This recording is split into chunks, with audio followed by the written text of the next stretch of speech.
She was left at the altar with a newborn baby girl until the silent rancher walked in and took them home as his own. Dust Creek, Montana Territory, winter 1876. The wind howled across the frozen hills, flinging snow into spirals like restless spirits. On a small rise stood Dust Creek's only church, its steeple wrapped in ice, the bell above ringing hollow into the gray morning. Inside, candles flickered, but War MTH was absent. All eyes were on the altar. Evelyn stood alone, trembling. Her white dress, borrowed and badly fitted, clung to her frame. In her arms, swaddled in a thin shawl, was her newborn daughter, Lily, just 3 days old. Daniel was gone. That morning, she had woken to find his belongings gone. No note, no explanation. He had promised her marriage, safety, a future. But the pews behind her were emptying, the whispers cruel. Mrs. Thorne, Daniel's mother, marched down the aisle, her voice, sharp as ice, sliced through the silence. You've humiliated this family enough. You think bringing your bastard child here gets you a name?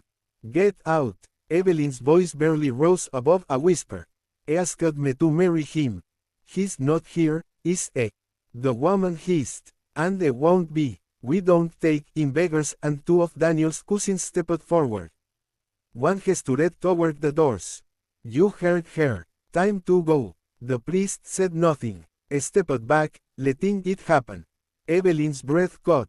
She tightened her hold on Lily. Please, I just need to leave. They shoved the church doors open. Wind and snow blasted through. Evelyn staggered as they pushed her forward. Her shoes slid on the icy steps. She fell, one arm curling around Lily, shielding the infant from the cold. The heavy doors slammed shut behind her. Alone, the wind cut through her dress like blades. Her knees stung where they hit the steps. The snow soaked through the fabric instantly. She blinked against the white sky and pulled Lily closer. I'm sorry, she whispered, her lips numb. I thought today would be our beginning. Lily whimpered softly. Evelyn's limbs felt heavy. Her chest ached. Her body, still raw from childbirth, had no strength left. The world tilted. She slumped sideways, barely conscious, one hand still on her daughter's back. Snowflakes melted against her cheek. Hoofbeats echoed over the ridge. Silas Hall had been returning from town, leading his horse in a sack of oats. He was a quiet man, rarely seen in church or saloons, living alone on the edge of Dust Creek where no one asked questions. As he passed the church, something caught his eye. Movement. He stopped and squinted through the falling snow. A figure on the steps. He approached, boots crunching through the drift. His horse snorted behind him, restless. It was a girl, maybe 20. A wedding dress soaked through her face white with cold. Silas crouched beside her. There was a baby in her arms. He pulled back the shawl slightly. The infant blinked, breath fast and shallow, cheeks red from the cold. The girl stirred. Her eyes fluttered open just enough to see him. Please, she whispered. Don't leave her. Not in the snow. Her head fell back. Silas looked at the church, dark, silent. No help was coming. His jaw tightened. He carefully gathered the girl and child into his arms. She was so light it made something twist in his chest. The baby didn't cry. She just stared at him, eyes wide. He mounted his horse, settling both in front of him, then turned away from the church. Snow swirled around them, erasing their tracks almost as soon as they formed, behind him. The church bell tolled once more, cold, hollow, final. But Silas didn't look back. He pulled his coat tighter around the girl and her child, gave his horse a soft nudge, and rode slowly into the storm.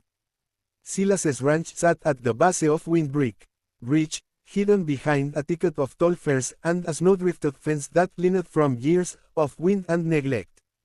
The house itself was small, hand-built from uneven planks, the roof patched with old shingles and tar paper. A narrow column of smoke curled from the chimney as Silas rode up. Evelyn limped against his chest, her newborn daughter swaddled tightly in her arms. Inside, the air was warm, thick with the scent of pine smoke and well-worn leather.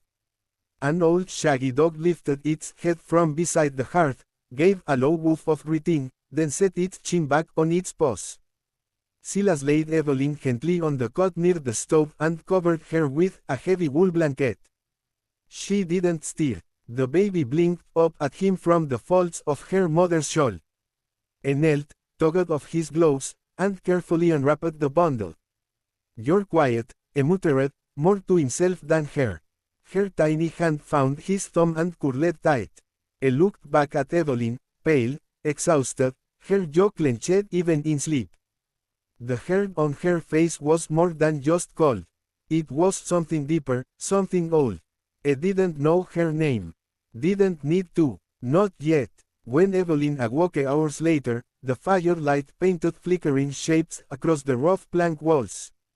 For a moment, she didn't know where she was. Then she saw Lily asleep in a bundle beside the hearth. She tried to sit up, but groaned. The door opened with a gust of wind and cold. Silas stepped in, stomping snow from his boots, carrying an armload of firewood. He paused when he saw her awake. "You're up," he said, setting the wood down by the stove. Evelyn clutched the blanket closer. "Where am I?" "My place," he answered simply. "You passed out." And Lily, still in one piece, loud but alive. She narrowed her eyes. "Why'd you bring us here, Fru? Ash rugged. Didn't seem right leaving you there. You don't even know who I am." "Nope. Maybe you should have walked on by." He crotched and added a log to the fire. "Could have, didn't." Evelyn watched him, tall, broad, with weathered hands and a quiet palm. His face was rough around the edges, but not unkempt.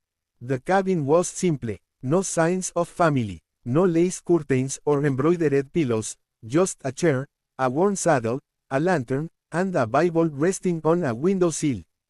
"You live here alone," he nodded. "Me and Boone." The old dog gave a tail wag in response. Evelyn looked back at her sleeping baby. "How long can we stay?" Silas met her gaze. His eyes were steady, slate gray. "As long as you need," he said. "Ain't much here, but it's warm." She looked down. "We won't be trouble." "You already are," he replied. "That's all right." That night, Lily would not stop crying. Evelyn, sore and still fevered, tried everything, rocking, singing, bouncing gently, but the baby's cries only grew. Her arms ached, her head pounded, her own eyes stung with tears. She whispered to Lily, "Please, I'm trying." Then from behind her came a low voice.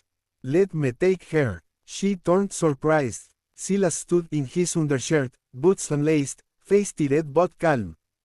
"You don't have to," she said. "I know." After a long moment, she passed the baby to him. He held Lily awkwardly at first, adjusting his grip like someone used to saddles, not infants. But his arms were steady, and Lily quieted just a little at the word MTH. He wrapped her in his coat, pulled on his boots, and stepped outside. Evelyn sat in silence, listening. Then she moved to the window. Outside, under the pale moonlight, she saw Silas leading his horse from the barn. He mounted with Lily cradled to his chest, riding slow, quiet loops through the snow. He wasn't singing, just murmuring softly to the baby. Evelyn's hand rested on the glass, cold against her skin. No one had ever done something like that. Not for her, not for Lily. A stranger, a man with no reason to care. Her throat tightened. She returned to the cot and lay down, listening to the faint sound of hoof-beats outside. The wind softened, and her baby's cries finally stilled. And for the first time in what felt like forever, Evelyn slept. The snow did not let up. Day after day, the wind clawed at the windows. The chimney groaned and the ranch disappeared into a world of white silence. Inside, Evelyn burned with fever. It came on fast, a flush in her cheeks, then chills, then a breathless heaviness that left her weak. At first, she brushed it off as exhaustion, but by the second day, she couldn't stand. Silas noticed. He didn't say anything. That night, he brought her a bowl of steaming broth.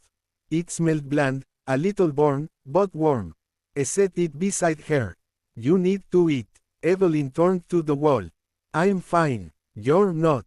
His voice was quiet, but certain. She didn't argue again. She tried to lift the spoon, but her hands trembled. Silas hesitated, then picked it up and fed her, a coward but patient. He never asked why she cried. For 2 more days, he nursed her, boiled water, changed linens, sponged her brow.